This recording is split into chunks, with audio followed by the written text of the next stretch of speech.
ഒടുവിൽ മുഖ്യമന്ത്രി പിണറായി വിജയന്റെ ആഭ്യന്തര വകുപ്പിന് വൻ തിരിച്ചടി കിട്ടിയിരിക്കുകയാണ്. പി.വി. അൻവർ എം.എൽ.എയുടെ ഗുരുതര ആരോപണം മുഖ്യമന്ത്രിയുടെ പൊളിറ്റിക്കൽ സെക്രട്ടറി പി. ശശിയെ മാറ്റുമെന്ന റിപ്പോർട്ടുകൾ. മുഖ്യമന്ത്രിയുടെ പൊളിറ്റിക്കൽ സെക്രട്ടറി സ്ഥാനത്തു നിന്നും പി. ശശിയെ മാറ്റിയേക്കും. പി.വി. അൻവർ എം.എൽ.എ ഉന്നയിച്ച ഗുരുതര ആരോപണങ്ങളെ തുടർന്നുണ്ടായ സംഭവ വികാസങ്ങളാണ് നീക്കത്തിന് പിന്നിലെന്നാണ് ലഭിക്കുന്ന വിവരങ്ങൾ. പാർട്ടി സമ്മേളനം തുടങ്ങുന്നതിന് മുൻപേ തീരുമാനമുണ്ടായേക്കുമെന്നാണ് റിപ്പോർട്ട്. പി.വി. അൻവർ എം.എൽ.എയുടെ ആരോപണം പാർട്ടിയും സർക്കാരിനെയും കടുത്ത പ്രതിരോധത്തിലാക്കിയിരുന്നു. പാർട്ടിക്കുള്ളിൽ പി. ശശിക്കെതിരെ ശക്തമായ വികാരമുണ്ടെന്നാണ് പുറത്തുവരുന്ന റിപ്പോർട്ടുകൾ. മുഖ്യമന്ത്രിയുടെ നിലപാടും നിർണായകമാണ്. ADGP M.R. അജിത് കുമാർ, പത്തനംതിട്ട ജില്ലാ പോലീസ് മേധാവി S. സുജിത് ദാസ്, മുഖ്യമന്ത്രിയുടെ പൊളിറ്റിക്കൽ സെക്രട്ടറി പി. ശശി എന്നിവർക്ക് നേരെ ഗുരുതര ആരോപണങ്ങളാണ് പി.വി. അൻവർ ഉന്നയിച്ചത്. പി.വി. അൻവർ എം.എൽ.എ ഉന്നയിച്ച ആരോപണങ്ങൾക്ക് പിന്നാലെ വിവാദമായി ADGP അജിത് കുമാറിന്റെ വീട് നിർമ്മാണവും. ഒരു പോലീസ് ഉദ്യോഗസ്ഥൻ വീട് നിർമ്മിക്കുന്നതിൽ എന്താണ് കുറ്റമെന്ന് തോന്നാം. എന്നാൽ കോടികൾ മതിക്കുന്ന ഭൂമിയിൽ കോടികൾ മുടക്കി അത്യാഡംബര മാളിക പണിയുന്നതിന്റെ സാമ്പത്തിക സ്രോതസ് എന്താണെന്ന ചോദ്യമാണ് പരോക്ഷമായെങ്കിലും പി.വി. അൻവർ തൊടുത്തുവിട്ടത്. ഭൂഗർഭ നിലയുൾപ്പെടെ 3 നില കെട്ടിടമാണ് തിരുവനന്തപുരത്തെ കവടിയാറിലെ കണ്ണായ ഭൂമിയിൽ ADGP പണിയുന്നത് എന്നുള്ള ആരോപണമാണ് ഇപ്പോൾ ഉയർന്നു വന്നിരിക്കുന്നത്. അധികാരത്തിൽ കടിച്ചു തൂങ്ങാൻ നാണമില്ലേ എന്ന മുഖ്യമന്ത്രിയെ കടുത്ത ഭാഷയിൽ വിമർശിച്ചിരിക്കുകയാണ് പ്രതിപക്ഷ നേതാവ് VD സതീശനും. മുഖ്യമന്ത്രിയുടെ ഓഫീസിനെതിരായ സ്വർണ്ണക്കടത്ത് കൊലപാതക ആരോപണങ്ങൾ കേരളത്തിന് അപമാനമെന്ന് പ്രതിപക്ഷ നേതാവ് VD സതീശൻ.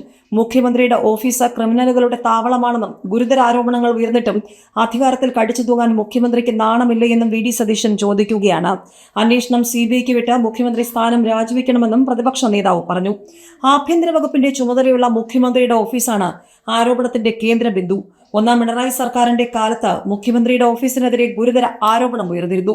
അതിന്റെ പേരിലാണ് സീനിയർ IAS ഉദ്യോഗസ്ഥനായ മുഖ്യമന്ത്രിയുടെ പ്രിൻസിപ്പൽ സെക്രട്ടറി ജയിലിൽ കിടന്നത്.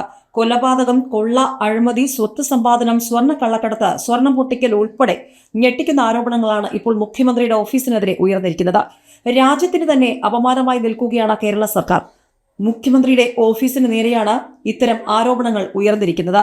സ്വർണ്ണക്കള്ളക്കടത്തും സ്വർണം പൊട്ടിക്കലും മുഖ്യമന്ത്രിയുടെ ഓഫീസ് കേന്ദ്രീകരിച്ച് ക്രമസമാധാന ചുമതലയുള്ള ADGP നടത്തിയെന്നാണ് ആരോപണം.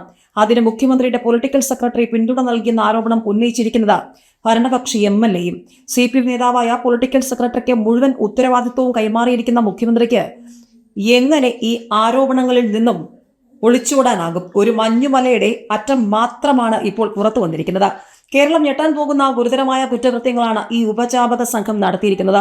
ക്രിമിനലുകളുടെ താവളമായി മുഖ്യമന്ത്രിയുടെ ഓഫീസ് മാറിയിരിക്കുകയാണ്. ഒരു നിമിഷം പോലും മുഖ്യമന്ത്രിക്ക് സ്ഥാനത്തിരിക്കാൻ യോഗ്യതയില്ല. അന്വേഷണം CBIക്ക് വിട്ട് മുഖ്യമന്ത്രി സ്ഥാനം രാജിവെക്കണമെന്നും പ്രതിപക്ഷ നേതാവ് പറഞ്ഞു. കേരളം ഭരിച്ച ഏതെങ്കിലും ഒരു മുഖ്യമന്ത്രി ഇതുപോലൊരു നാണം കെട്ട ആരോപണം നേരിട്ടിട്ടുണ്ടോ? സ്വർണ്ണ പൊട്ടിക്കലുമായി ബന്ധപ്പെട്ട 2 കൊലപാതകങ്ങളാണ് ഇപ്പോൾ പുറത്തു വന്നിരിക്കുന്നത്. സ്വർണ്ണ കള്ളക്കടത്തുമായി ബന്ധപ്പെട്ട കേസിലെ തെളിവുകൾ നശിപ്പിക്കാൻ 2 കൊലപാതകങ്ങൾ മുഖ്യമന്ത്രിയുടെ ഓഫീസ് ആസൂത്രണം ചെയ്തെന്നാണ് വെളിപ്പെടുത്തൽ. ഇന്ത്യയിൽ ഏത് മുഖ്യമന്ത്രിക്കെതിരെ ഇത്രയും ഗുരുതര ആരോപണം ഉയർന്നിട്ടുണ്ട്? എന്നിട്ടും അധികാരത്തിൽ കടിച്ചു തൂങ്ങാൻ മുഖ്യമന്ത്രിക്ക് നാണമില്ലേ? ഇതൊക്കെ ചോദിക്കാൻ പാർട്ടിയിൽ നട്ടലുള്ള ആരെങ്കിലും ഉണ്ടോ? ഇത്രയും ഗുരുതര ആരോപണം ഉയർന്നിട്ടും പാർട്ടിയിലുള്ളവരൊക്കെ മുഖ്യമന്ത്രിയെ ഭയന്നു കഴിയുകയാണെന്നും പ്രതിപക്ഷം ആരോപിക്കുകയാണ്. ഇപ്പോൾ പ്രഖ്യാപിച്ചിരിക്കുന്ന അന്വേഷണം പുകമറ സൃഷ്ടിക്കുന്നതിന് വേണ്ടിയുള്ളതാണ്.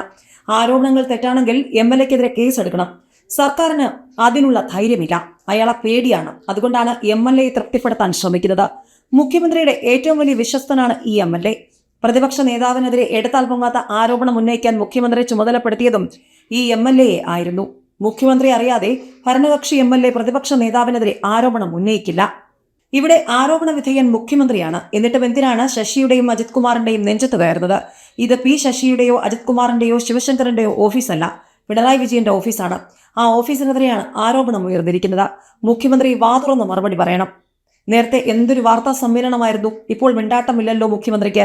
ധൈര്യമുണ്ടെങ്കിൽ മാധ്യമങ്ങളെ കണ്ട് ആരോപണങ്ങൾക്ക് എണ്ണി മറുപടി പറയണം. പോലീസിനെ നിയന്ത്രിക്കുന്ന മുഖ്യമന്ത്രിയുടെ ഓഫീസിലെ ഉപജാപക സംഘത്തിന് സ്വർണ്ണ കള്ളക്കടത്താണ് പണിയെന്നും പ്രതിപക്ഷം ആരോപിച്ചു.